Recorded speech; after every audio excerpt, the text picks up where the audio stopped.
आपके पौधे काफ़ी बीमार से हो रहे हैं, आप समझ नहीं पा रहे हो किस खाद को दें, तो आज जो खाद आपको बता रही हूँ बहुत ही ऑर्गेनिक है और पूरी तरीके से प्योर है और इसका कोई साइड इफ़ेक्ट नहीं होगा आपके पौधे पर। और ये आपके पौधे की मिट्टी को बहुत ही रिच बनाता है। आपको चाहिए 1 चम्मच कॉफ़ी और ये जो खाद हम तैयार कर रहे हैं ये कम से कम 10 गमले के लिए तैयार हो रहा है, तो उस हिसाब से आप क्वांटिटी देख सकते हैं। कॉफ़ी में पोटेशियम की बहुत अच्छी मात्रा होती है। कॉफ़ी तो सभी के घरों में है, आप चाहें तो बाज़ार से पाउच खरीद सकते हैं। यदि कॉफ़ी ना हो तो पाउच वाली कॉफ़ी आप ले सकते हैं। 1 चम्मच कॉफ़ी ले लीजिए और इसे 1 लीटर पानी में इन चीज़ों को मिलाना शुरू कीजिए।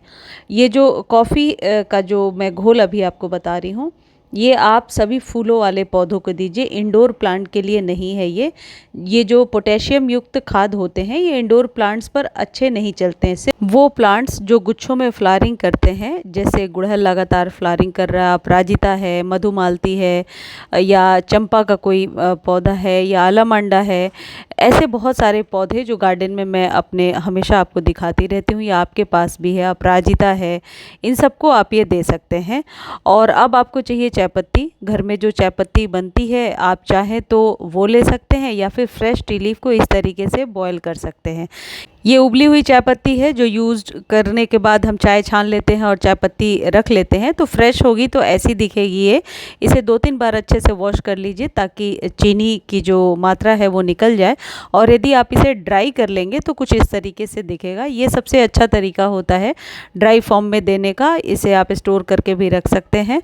और वैसे भी चाय तो सभी के घरों में बनती है, तो आप उस चायपत्ती को धो करके और उसे सुखा करके रख लीजिए। उसमें यदि अदरक के थोड़े टुकड़े हैं तो उसके लिए कोई बात नहीं है, अदरक से आपके पौधे को कोई नुकसान नहीं होगा। आपको 1 चम्मच ही चायपत्ती ले लेना है, जितनी आपने कॉफ़ी ली थी उतनी ही मात्रा में चायपत्ती लेनी है। अगली जो चीज़ है ये आपको, या तो आप बनाना के छिलके ले लीजिए या फिर आप ले लीजिए वर्मी कंपोस्ट, दोनों ही ले सकते हैं। बनाना के छिलके फ्लावरिंग प्लांट पर बहुत ही अच्छे काम करते हैं, तो 2 छिलकों को कट करके आप चाहें तो ड्राई कर लीजिए, ड्राई करके पानी में भिगो दीजिए। इन सभी मिश्रण को रात भर पानी में भिगोना है। यदि बनाना के छिलके नहीं हैं तो वर्मी कंपोस्ट ले लीजिए, और यदि वर्मी कंपोस्ट भी नहीं है तो आप क्या कर सकते, जो उपले होते हैं बहुत आसानी से 10 रुपीज़ के आपको नर्सरी पे भी मिल जाएंगे, या पूजा पाठ वाले शॉप पर अभी मिल सकता है, वहाँ से आप 1 ले लेंगे तो उसको आप रात भर पानी में भिगो देंगे। अगले दिन यदि वो अच्छे से मेल्ट हो गया है तो उसे छान करके निकाल लीजिए और अगली बार यूज़ करने के लिए रख दीजिए। और इन सारी चीज़ों को आप भिगो करके रख दीजिए 1 लीटर पानी में। अब अगले दिन आप इसे छान लीजिए, बिना छाने इस्तेमाल नहीं करना है, ये बात ध्यान रखें। ये उन पौधों के लिए बहुत ही अच्छी चीज़ एक तैयार हो जाएगी जो पौधे हमेशा बीमार से रहते हैं, सारे खाद देने के बाद भी फ्लावरिंग बिल्कुल भी नहीं कर रहे हैं। उन पौधों के लिए समझ लीजिए एक बहुत ही अच्छा मेडिसिन आपने तैयार कर दिया है।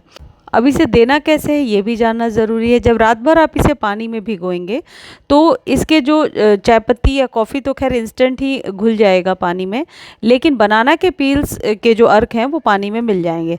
छान करके आप 1 लीटर पानी में कम से कम 4 लीटर और पानी मिला लीजिए, यानी कि 5 लीटर पूरा एक मिश्रण आप तैयार कर लीजिए। और इस मिश्रण को कैसे आप यूज़ करेंगे वो भी बता रही हूँ। देखिए कुछ इस तरीके से आप ड्राई करके इन चीज़ों को रखा कीजिए। यदि आप गार्डनिंग करते हैं तो केले के छिलके या प्याज आलू के छिलके या नीम के पत्तियों को ड्राई करके आपको स्टोर करके रखना चाहिए, ये ख़राब बिल्कुल भी नहीं होते हैं। और गार्डनिंग में ये बहुत ही अच्छी चीज़ होती है। इनको ऑर्गेनिक तरीके से जब आप इस्तेमाल करते हैं, यदि आपके पास टाइम है तो इन्हीं चीज़ों का इस्तेमाल कीजिए। इससे पौधे की लाइफ भी अच्छी रहती है और पौधों को क्योर करना किसी भी डिजीज़ वगैरह से ईजी रहता है। क्योंकि केमिकल फर्टिलाइज़र जब हम यूज़ करते हैं तो अक्सर हमारे पौधे उसके बाद मरने ही लगते हैं यदि उसका कोई साइड इफ़ेक्ट हो जाता है।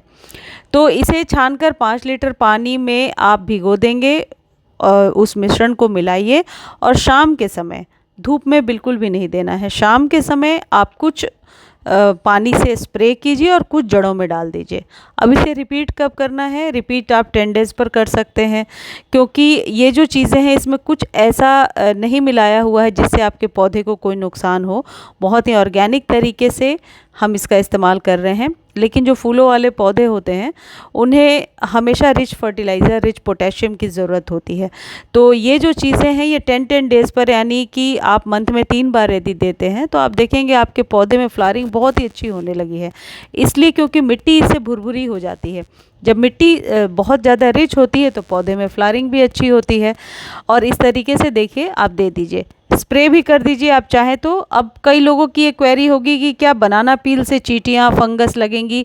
कोई चींटी फंगस नहीं लगेगी। आप इसका इस्तेमाल करके देखें। मैं बहुत सालों से इस्तेमाल करती हूँ अपने गुड़हल, गुलाब, सभी फूलों वाले पौधों के लिए। इंडोर प्लांट्स को नहीं देना है, और जो लीफी प्लांट्स हैं जिनमें फ्लावरिंग नहीं होती है और सिर्फ वो जो पौधे हैं वो पत्तियां ही निकालते हैं, तो उनको नहीं देना है, क्योंकि इसमें पोटेशियम को हमने डबल करके दिया है।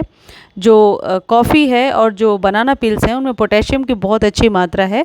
और लश ग्रीन पत्तियों के लिए हमने चाय पत्ती और वर्मी कंपोस्ट डाला है, या फिर उपला, मतलब उसके जगह पे जो भी आप इस्तेमाल करेंगे। मुझे उम्मीद है इससे आपकी बहुत सारी फ्लावरिंग नहीं आने की प्रॉब्लम सॉल्व हो जाएगी। जानकारी अच्छी लगती है तो चैनल को लाइक, शेयर और सब्सक्राइब ज़रूर कर दिया करें। जय माता दी। और हाँ, कोई क्वेरी है तो कमेंट सेक्शन में लिख दीजिए, मैं बहुत जल्द आंसर करने की कोशिश